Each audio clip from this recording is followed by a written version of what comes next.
Good morning students. Welcome to SR Biology online classes. My name is Sampat राज नागर। तो इस chapter में जो नर जनन तंत्र का पार्ट है वो लगभग फिनिश हो गया है।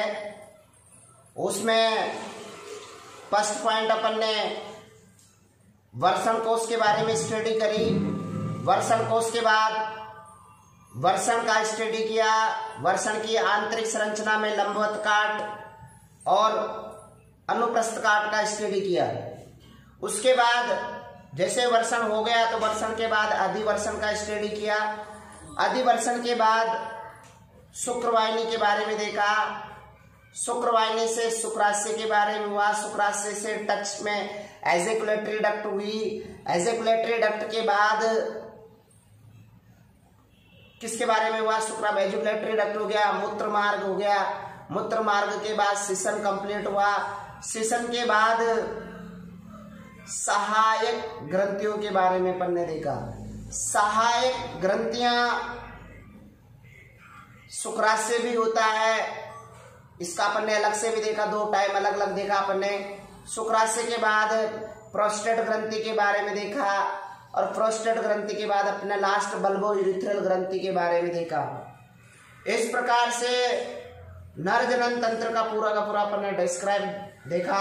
इसमें से एक पॉइंट बचा, नर जनन तंत्र को हार्मोन के द्वारा किस प्रकार से कंट्रोल किया जाता है।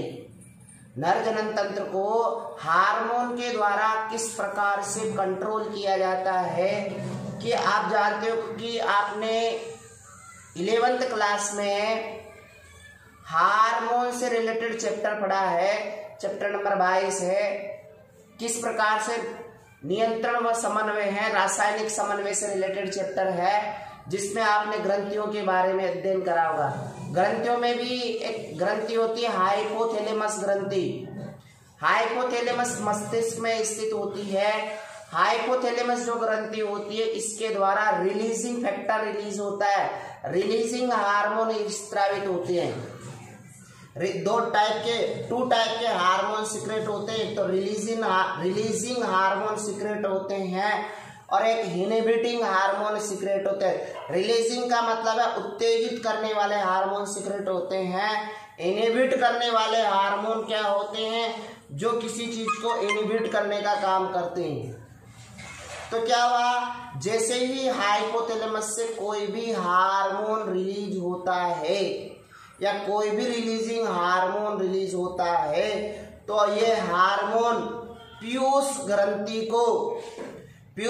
के दो लोब होते, अग्रलोब पश्चलोब, और एक छोटी सी पाली होती मध्य लोब। मतलब 3 पाली होते, अग्रपाली, मध्य पाली और पश्च पाली। तो जिनमें 2 इंपॉर्टेंट होती है, अग्र और पश्च पाली मेन इंपॉर्टेंट होती है। जो अग्रपाली होती है, पीयूष ग्रंथि की जो अग्रपाली होती है वहां पर हार्मोन जाएगा और हार्मोन क्या करेगा? उस ग्रंथि को उत्तेजित करेगा, पीयूष ग्रंथि को उत्तेजित करेगा। जैसे ही हाइपोथैलेमस से कोई हार्मोन निकला, यदि वो रिलीजिंग हार्मोन है तो पहले पीयूष ग्रंथि को उत्तेजित करेगा और पीयूष ग्रंथि को उत्तेजित करके फिर उससे रिलेटेड रिलीजिंग हार्मोन से रिलेटेड वहां से हार्मोन निकलेगा। कहां से? पीयूष ग्रंथि से हार्मोन निकलेगा। फिर वो जिस ग्रंथि को भी स्टिमुलेट करना है उस ग्रंथि को जाकर के वो स्टिमुलेट करेगा, उत्तेजित करेगा या संदमित करेगा। मतलब आप कह सकते हैं, पहले कहा करते थे कि पीयूष ग्रंथि को मास्टर ग्लैंड बोला जाता था, लेकिन मास्टर है जो अपने पर भी कंट्रोल करे और दूसरे पर भी कंट्रोल करे। लेकिन पीयूष ग्रंथि अपने खुद पर कंट्रोल नहीं करती, दूसरे पर तो कंट्रोल करती है। उसको खुद पर कंट्रोल नहीं कर पाती, उस पर कंट्रोल करने वाला है हाइपोथैलेमस। क्या है? हाइपोथैलेमस है। आप ही जानते हो कि कोई व्यक्ति अपना आप कंट्रोल करे और दूसरे पर भी कंट्रोल होता है, वो मास्टर है। लेकिन क्या हो रहा है, वो खुद पर भी कंट्रोल नहीं, खुद पर कंट्रोल कर रहा है लेकिन दूसरे के द्वारा भी कंट्रोल हो रहा है। यहाँ पर पीयूष ग्रंथि क्या है, दूसरे पर तो कंट्रोल कर रही है लेकिन खुद पर कंट्रोल नहीं कर रही। क्या हो रहा है, हाइपोथैलेमस से रिलीजिंग हार्मोन या इनहिबिटिंग हार्मोन आएगा तभी वो काम करेगी, अन्यथा काम नहीं करेगी। तो इससे रिलेटेड अपन देख रहे हैं कि नर जनन तंत्र से संबंधित हार्मोन का नियंत्रण देख रहे हैं। तो हाइपोथैलेमस होता है, तो हाइपोथैलेमस से एक गोनेडोट्रोपिन रिलीजिंग हार्मोन सीक्रेट होता है। क्या निकलता है? गोनेडोट्रोपिन रिलीजिंग हार्मोन सीक्रेट होता है। गोनाड्स का मतलब होता है जो गोनाड्स को स्टिमुलेट कर सके, मतलब जनन अंगों को स्टिमुलेट कर सके। अब वो जनन अंगों को स्टिमुलेट करने के लिए पहले कहां से निकल रहा है? हाइपोथैलेमस से निकल रहा है। गोनेडोट्रोपिन रिलीजिंग हार्मोन निकलेगा, ये तो पीयूष ग्रंथि के अग्रपाली को उत्तेजित करेगा। फिर जो भी नर जनन तंत्र को स्टिमुलेट करेगा, नर जनन तंत्र के वर्षण को स्टिमुलेट करेगा। कैसे स्टिमुलेट करता है वो देखते हैं। जैसे हाइपोथैलेमस से कौन सा हार्मोन रिलीज हो रहा है? गोनेडोट्रोपिन रिलीजिंग हार्मोन निकल रहा है। ये हार्मोन LH, इस हार्मोन में 2 टाइप के हार्मोन होते हैं, LHRH या LHFSF, या आप कह सकते हैं LHRF भी बोल सकते हो, इसमें ऐसे भी बोल सकते हैं LHRF। RF का मतलब होता है रिलीजिंग फैक्टर, RH का मतलब होता है रिलीजिंग हार्मोन। यहाँ पर भी बोल सकते हैं FSHRF। अब ये हार्मोन यहाँ से निकलेंगे और निकल करके पीयूष ग्रंथि की अग्रपाली को उत्तेजित करेंगे। क्या करेंगे? पीयूष ग्रंथि की अग्रपाली को उत्तेजित करेंगे, और पीयूष ग्रंथि को अग्रपाली को उत्तेजित करेंगे तो उससे LH और FSH 2 हार्मोन निकलेंगे। अब वो हार्मोन क्या करेंगे? जो एंटीरियर जो लोब है उनसे LH जो हार्मोन है, वर्षण में जो पाई जाने वाली जो अंतराली कोशिकाएं हैं या बोले लेडिक कोशिका है, उन लेडिक कोशिकाओं को उत्तेजित करेगा। और ये लेडिक कोशिकाओं उत्तेजित करने से यहाँ पर एक हार्मोन रिलीज होता है जिसे बोला जाता है, एक एंड्रोजन हार्मोन रिलीज होता है जिसे टेस्टोस्टेरोन हार्मोन कहा जाता है। क्या बोला जाता है? टेस्टोस्टेरोन हार्मोन कहा जाता है। ये टेस्टोस्टेरोन हार्मोन एक लिमिटेड मात्रा में बनेगा, लेकिन वो लिमिट से बाहर निकला तो उस कंडीशन में क्या करता है? टेस्टोस्टेरोन हार्मोन जो भी होगा वो रिप्रोडक्टिव ट्रैक्ट को और अदर ऑर्गन को स्टिमुलेट करेगा। लेकिन ये ज्यादा मात्रा में निकलने लग जाएगा तो उस कंडीशन में क्या होगा? ये हाइपोथैलेमस और एंटीरियर लोब को भी क्या कर देगा? संदमित कर देगा, जिससे क्या होगा? ये हार्मोन कम निकलना स्टार्ट हो जाएंगे, तो यहाँ पर भी हार्मोन कम हो जाएगा। इसी प्रकार से FSH क्या करता है? FSH क्या करेगा? सर्टोली कोशिकाओं को उत्तेजित करेगा। FSH का मतलब follicle stimulating hormone. FSH Sertoli कोशिकाओं को उत्तेजित करेगा। सर्टोली कोशिकाओं को सर्टोली कोशिकाएं क्या करेगी? सर्टोली कोशिकाओं को उत्तेजित कर रहा है, तो उत्तेजित करने से क्या होगा? एक तो स्पर्मेटोजेनेसिस की प्रक्रिया उत्तेजित हो जाएगी, साथ में सर्टोली कोशिकाओं के द्वारा एक इनिबिन हार्मोन भी निकलता है। क्या निकलता है? एक इनिबिन हार्मोन भी निकलता है। ये इनिबिन हार्मोन ज्यादा मात्रा में निकल जाएगा तो ये हाइपोथैलेमस को और साथ में पीयूष ग्रंथि को क्या कर देगा? संदमित कर देगा। क्या कर देगा? पीयूष ग्रंथि को संदमित कर देगा। इनिबिन ज्यादा निकलेगा तो हाइपोथैलेमस को और पीयूष ग्रंथि को दोनों को संदमित कर देगा, जिससे कि हार्मोन वापस कम निकलना स्टार्ट हो जाएगा। तो ये हार्मोन को किस प्रकार से, हार्मोन के द्वारा नर जनन तंत्र को किस प्रकार से कंट्रोल किया जाता है उसका फ्लो चार्ट है। माइनस का मतलब इनिबिट है, प्लस का मतलब स्टिमुलेट करना है, उत्तेजित करना है। GnRH का मतलब गोनेडोट्रोपिन रिलीजिंग हार्मोन, LHRH का मतलब luteinizing hormone releasing hormone, FSHRH का फुल फॉर्म है follicle stimulating hormone releasing hormone. Luteinizing hormone का मीन्स है, LH का मीन्स है ल्यूटिनाइजिंग हार्मोन, FSH का मीन्स है फॉलिकल स्टिमुलेटिंग हार्मोन। और ये होगा डायग्राम से रिलेटेड आपका। नर जनन तंत्र का डायग्राम समझ में आया होगा, नर जनन तंत्र का हार्मोनल कंट्रोल समझ में आया होगा। थोड़ा इसके बारे में लैंग्वेज देख लेते हैं, क्या क्या लैंग्वेज है आगे देख लेते ना। नर जनन अंग के कार्य, नर जनन अंग के कार्य, नर जनन अंग के कार्य कोमा वृद्धि, नर जनन अंग के कार्य कोमा वृद्धि और संतुलन, नर जनन अंग के कार्य कोमा वृद्धि और संतुलन हार्मोन, हार्मोन नियंत्रण, हार्मोन नियंत्रण, हार्मोन नियंत्रण में आप कह सकते हो नर जनन अंग के कार्य वृद्धि और संतुलन हार्मोन नियंत्रण में चित्र द्वारा दर्शाया गया है। नर जनन अंग के कार्य कोमा वृद्धि और जो संतुलन है ना, उस संतुलन को जो अपन ने फ्लो चार्ट बताया है उसमें पूरा क्लियर दे रखा है कि कौन कौन सा काम किसके द्वारा किया जाएगा। अब क्या होगा, शुक्र जनन की क्रिया, शुक्र जनन की क्रिया, शुक्र जनन की क्रिया किशोरावस्था में, कौन सी अवस्था में, किशोरावस्था में, कौन सी अवस्था में, किशोरावस्था या यौवन आरंभ में, या यौवन आरंभ में, यौवन आरंभ में होने लगती है, यौवन आरंभ में होने लगती है। या आप कह सकते हो शुक्र जनन की जो क्रिया होगी वो किशोर अवस्था में प्रारंभ होने लगती है।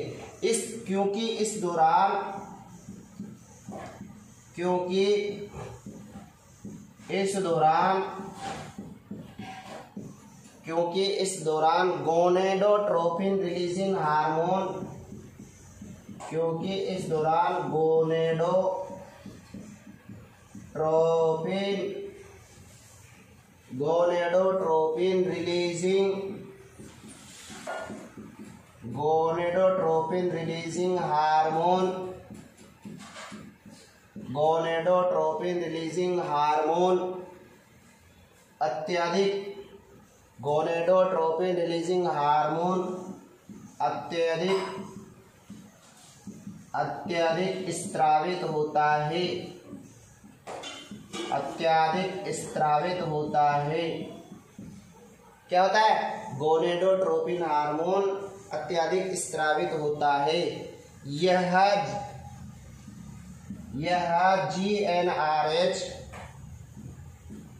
GnRH का मीन्स है गोनेडोट्रोपिन रिलीजिंग हार्मोन। यह GnRH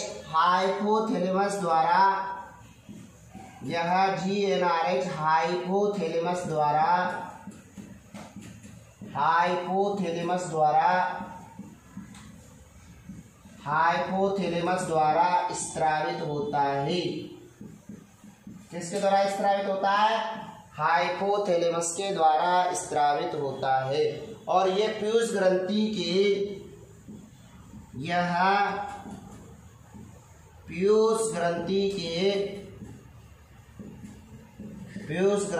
के अग्रपिंड को उत्तेजित करता है। पीयूष ग्रंथि के अग्रपिंड को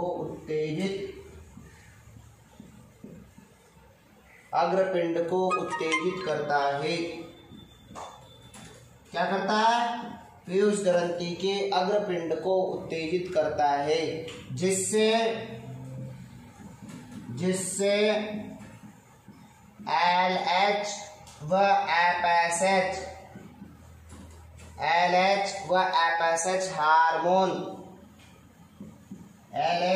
FSH हार्मोन स्त्रावित होते हैं।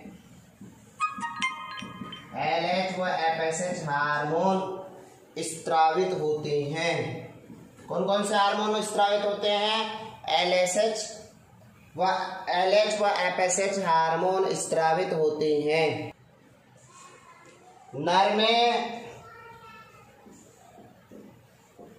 नॉर्मल LH को ICSH क्या बोला जाता है? Interstitial cell stimulating hormone.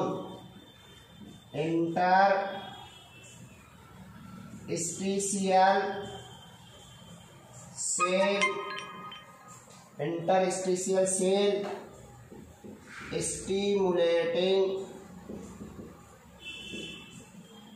Hormone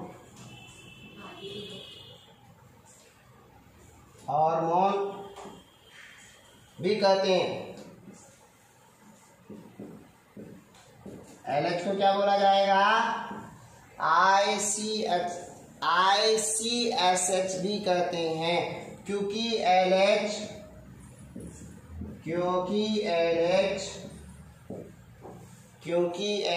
वर्षण की अंतराली कोशिकाओं को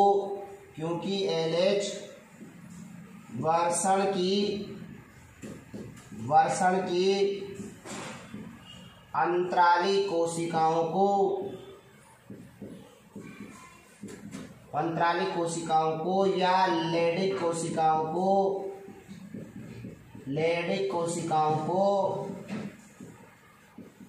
किसको कहता है? लेडिक कोशिकाओं को उत्तेजित करता है। लेडिक कोशिकाओं को उत्तेजित करता है। लेडिक कोशिकाओं को क्या करता है भैया? उत्तेजित करता है। जिससे क्या निकलता है? जिससे एंड्रोजन या बोलो टेस्टोस्टेरोन हार्मोन, एंड्रोजन या टेस्टोस्टेरोन हार्मोन स्रावित होता है। टेस्टोस्टेरोन हार्मोन स्रावित होता है। कौन सा हार्मोन स्रावित होता है? टेस्टोस्टेरोन हार्मोन स्रावित होता है। आप ये भी कह सकते हो कि टेस्टोस्टेरोन हार्मोन एक मुख्य एंड्रोजन है। क्या? एक मुख्य एंड्रोजन है। दूसरी कंडीशन है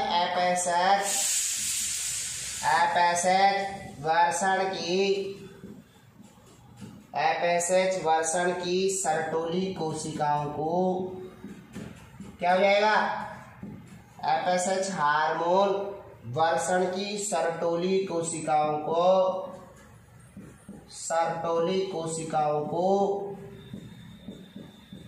उत्तेजित करता है। क्या करता है? सर्टोली कोशिकाओं को उत्तेजित करता है। किसको करेगा भैया? सर्टोली कोशिकाओं को उत्तेजित करता है। अब सर्टोली कोशिकाओं से क्या निकलेगा? इनसे सर्टोली कोशिकाओं को उत्तेजित करता है। इनसे एंड्रोजन बाइंडिंग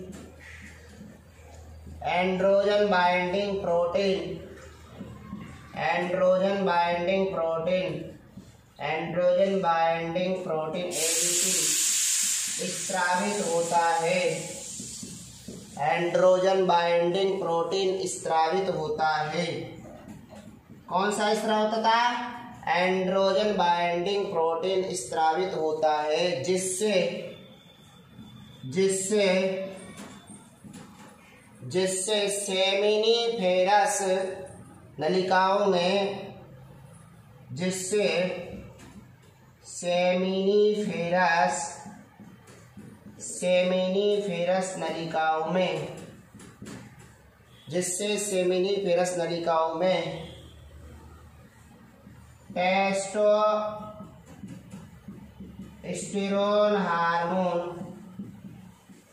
टेस्टोस्टेरोन हार्मोन सांद्रित होता है। टेस्टोस्टेरोन हार्मोन सांद्रित होता है। क्या होता है?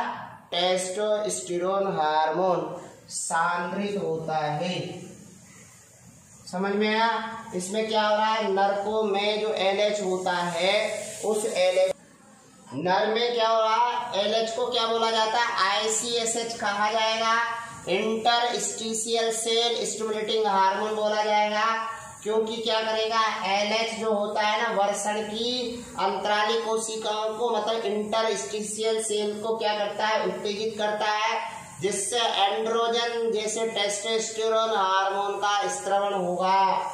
FSH का क्या करेगा, जो सर्टोली कोशिकाएं होगी उनको उत्तेजित करेगा। उत्तेजित करने से क्या होगा, एंड्रोजन बाइंडिंग प्रोटीन रिलीज होगा, जो क्या करेगा, सेमिनिफेरस नलिकाओं में टेस्टोस्टेरोन हार्मोन को क्या करेगा, सांद्रित करेगा, मतलब गाढ़ा करेगा। आगे इसमें और लिख लेते हैं, सर्टोली कोशिकाएं,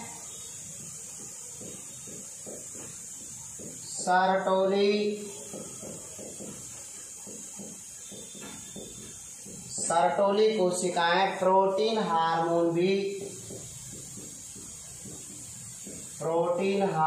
भी स्रावित करती है। सर्टोली कोशिकाएं प्रोटीन हार्मोन भी स्रावित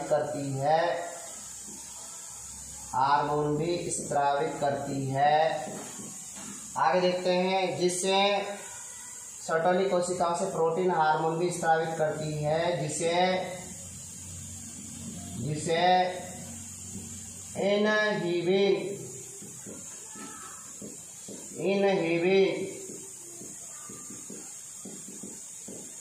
इनहिबिन हार्मोन कहा जाता है। जिसे क्या कहा जाता है, इनहिबिन हार्मोन कहा जाता है। क्या कहा जाता है, इनहिबिन हार्मोन कहा जाता है। यह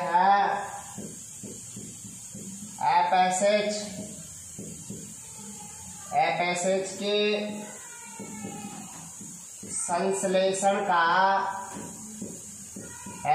के संश्लेषण का संदमन करता है। क्या करता है, इनहिबिट करता है या संदमन क्या करेगा, FSH के संश्लेषण का संदमन करेगा। और FSH क्या करेगा, FSH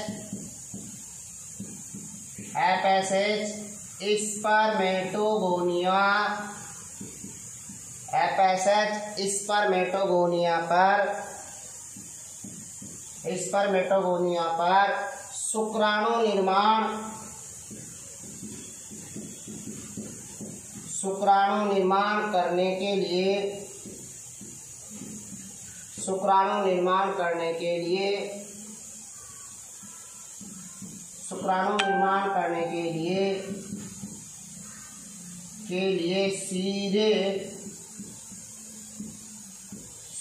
निर्माण करने के लिए सीधे उद्दीपन का कार्य करता है।